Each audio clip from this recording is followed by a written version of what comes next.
West County that forget that we have unincorporated communities, even in Southwest Santa Rosa. A new school went in there and effectively we needed to do some work. River Road, Occidental, Bodega, Stony Point. Anyone been out to Dorn Beach or to Dorn Park recently? Yeah. So that road was recently done with some of the dollars that came in from TOT. Of course, the follow-up phone call I got was, well, now can you put speed bumps because people are speeding? That's usually what happens. You do a good job with the road and people think all of a sudden it becomes a highway. So what if we were to secure additional funding over the next 20 years? At this level, our trip to Nebraska would get us to, what is this, Wyoming? Fort Bridger, Wyoming?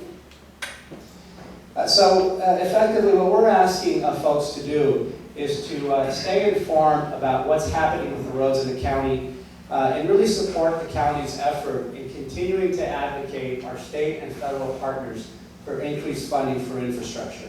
What we're seeing in Sonoma County is being seen in a lot of other municipalities and counties throughout the state and quite frankly throughout the United States.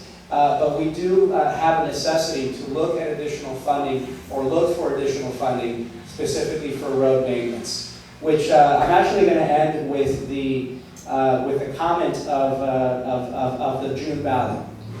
We are proposing a quarter-cent sales tax for this June. We've put it on the ballot. The collection of that tax is what would be described as a general tax. So the tax would be collected and would go to the county's general fund.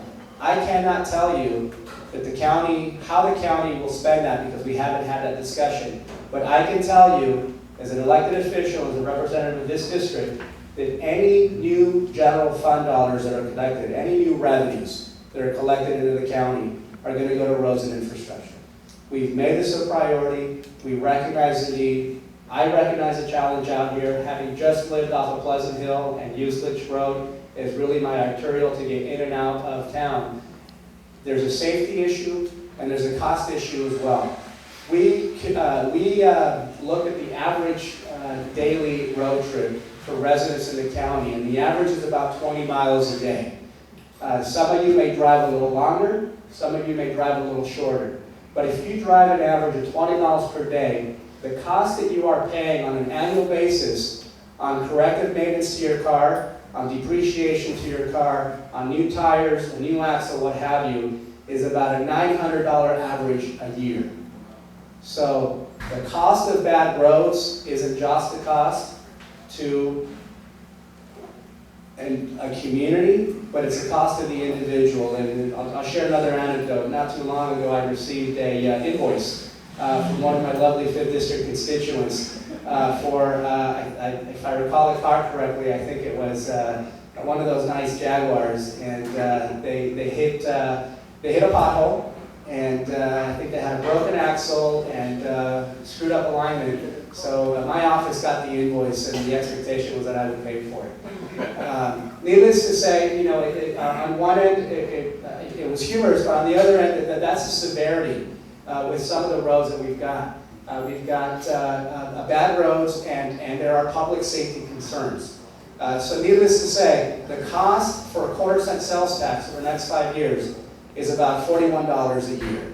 So in my eyes, when you compare the quarter-cent sales tax to what you're paying for corrective maintenance and vehicle depreciation, from a financial sense, it makes sense. Granted, the challenge is going to be in the county and the Board of Supervisors meeting its demand for infrastructure and road maintenance. So I wanted to stay within 15 minutes of a presentation. I believe I've got until about, 8:30? Yeah. Okay, so at this point, I would love to take some questions. I'm going to start here, and then come back here. So if a quarter-cent sales tax will raise $20 million, and the need is for $47 million, it seems to me like it's kind of a Band-Aid, a big Band-Aid, but why don't we do a half-cent sales tax and get the problem solved? That's a very good question, and that's a question that the board asked, and in fact, at the time, we were actually looking at a quarter-cent sales tax for 20 years. When we did the polling was not favorable. So we did polling, and we communicated with the constituency, And our constituency basically said a half a cent was too much and 20 years was too long. So from a political angle, this is the best we could do, knowing what we know of the voters that are going to vote in a special election in June. So certainly, I would have entertained a half a cent or even a full cent. I mean, but on the other hand, I think that you guys, if you follow the recent elections in Santa Rosa and Petaluma had a full cent and it failed. It didn't even get to the 50% margin. And I believe Santa Rosa also had a user's tax and that failed.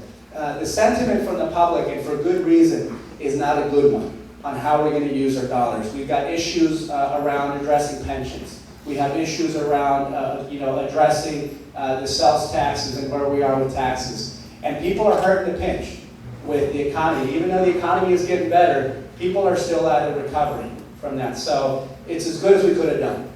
And I wish I had a better answer, but that's it. I said here, and then I'm going to come back here. Good morning. I'm just wondering if you have any funds to build bridges on Green Valley Road.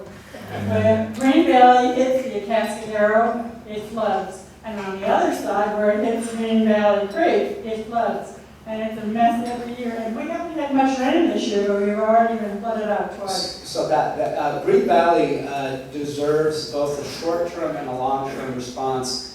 We were out there at Green Valley, and this is it's been one of the stretches. For folks that know, in this last winter storm, the one side of the road, I think it was the western side of the road, effectively was completely taken away and gone. We have both a short-term and a long-term plan for Green Valley. The problem with Green Valley is that a lot of the channels that are coming through are actually on private property. There was a time when a lot of the private property owners would channel their own stuff and would make sure that the water didn't come through right where the road comes through. But with the resource agencies, the environmental regulations, and what have you, private owners have backed off because they're afraid from getting dinged. So that's the challenge that we're confronted with, and working with the resource agencies, Fish and Wildlife, Army Corps, Fish and Game, and all the other entities to try and find the appropriate solution for that. So we've got both Public Works Department, Sonoma County Water Agency. We're working with the Resource Conservation Districts to try and respond to the issue on Green Valley. But you're right. It's a huge concern, but it's not as simple as just building maybe a bridge or an overpass to elevate. There's other work that needs to be done there with the private landowners.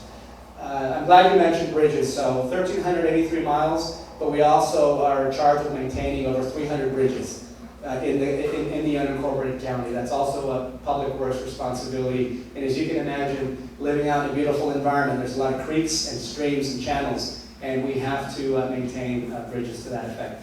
I'm going to go here, sir, and then I'm going to come back. Yeah, you go ahead. You sure, man? Okay.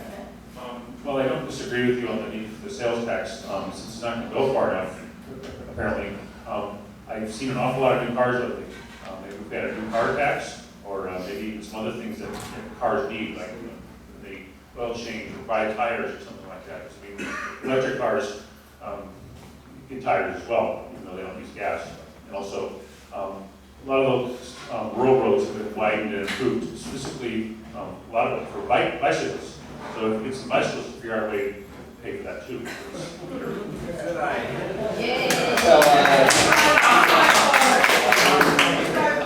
So I'm not going to split the bicyclists, pro-bicyclists, anti-bicyclists folks here, but Mark, you hit on a great point. There's work that we need to do at the statewide level.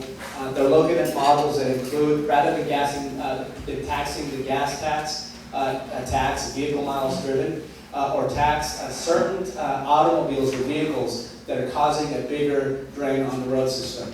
You know, when these roads were first built and the rock base was instituted, in fact, there was no rock base, and the roads weren't built with the expectation that you were going to have these garbage trucks, winery, the forestry. They weren't built to sustain the level of activity and really kind of the size of the automobile or the size of the trucks. The state is looking at vehicle miles traveled. They're also looking at additional various revenues. The county has only a certain number of tools, and this is one of them. The sales tax is one of them. There's other tools that are being looked at the federal level and the state level, but you're right, we have to look at something different, because the existing formula actually disadvantages the county. The existing formula around the gas tax, 75% is based on your number of miles, your number of vehicles. I believe it's the number of vehicles registered, and 25% is your number of miles. So we have a lot of miles, but we don't have a very large population base in this county compared to, say, San Bernardino, Riverside, or even Orange County. So we're even disadvantaged from that framework. So it has to be looked at differently.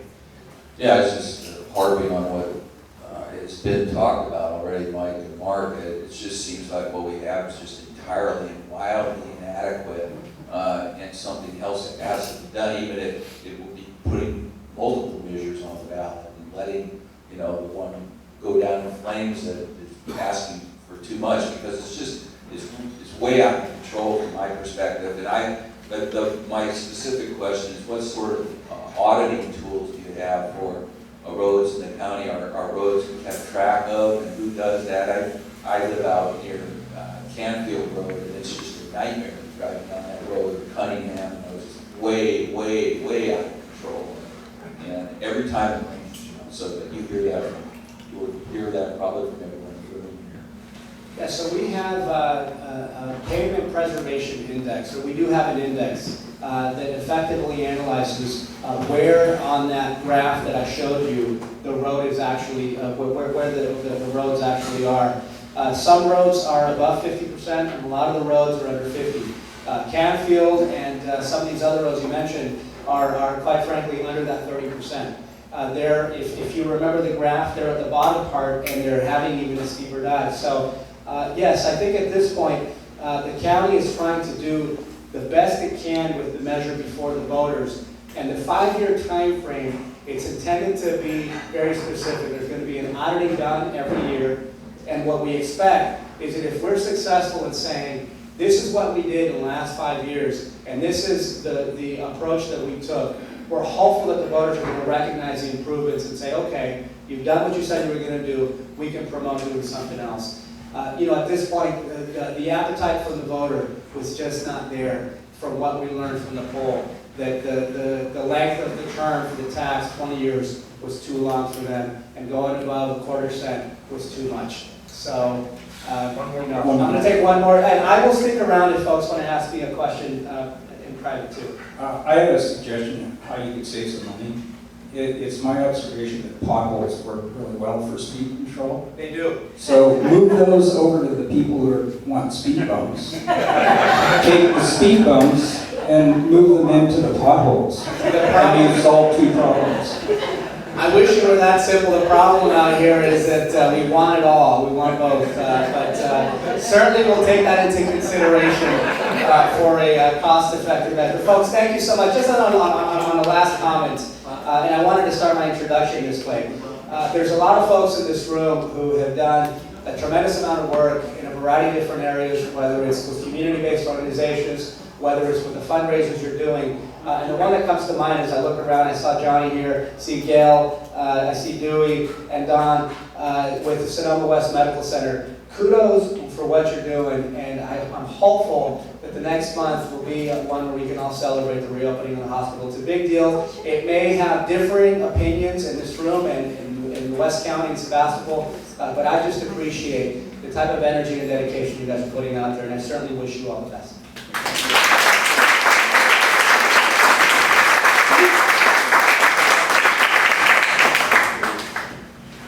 Jen, would you mind passing around some of these for folks? So the pavement preservation plan is there, the long-term growth plan, there's a summary, and I was going to pass them around and I forgot. So Jennifer LaRock here with Public Works will do it for me. And you have a few on your table, Yeah, so if you need more, go ahead and raise your hand, I'll bring them around. We have a member that has arguably the most happy things in town. And here are a dozen of eggs that were in the chicken yesterday.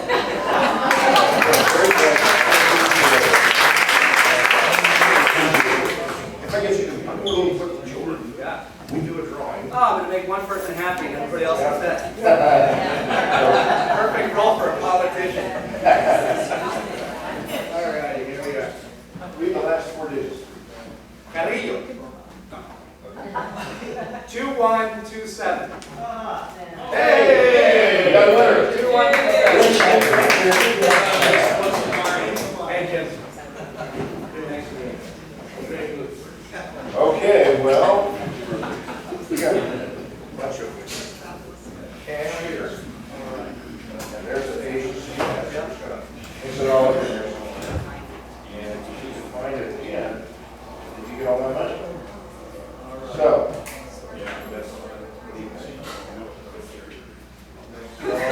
Oh, so close. So close. All right. So, but you do get a lovely bottle of wine. And I'm going to ask for a can. Who brought that? It's from Murray Garden. All right, thank you. Very nice bottle of wine. Way to put this over with the guys who cook wine. Okay. And don't forget the tomato plants, because $1 a piece, that's a pretty good deal. And I will do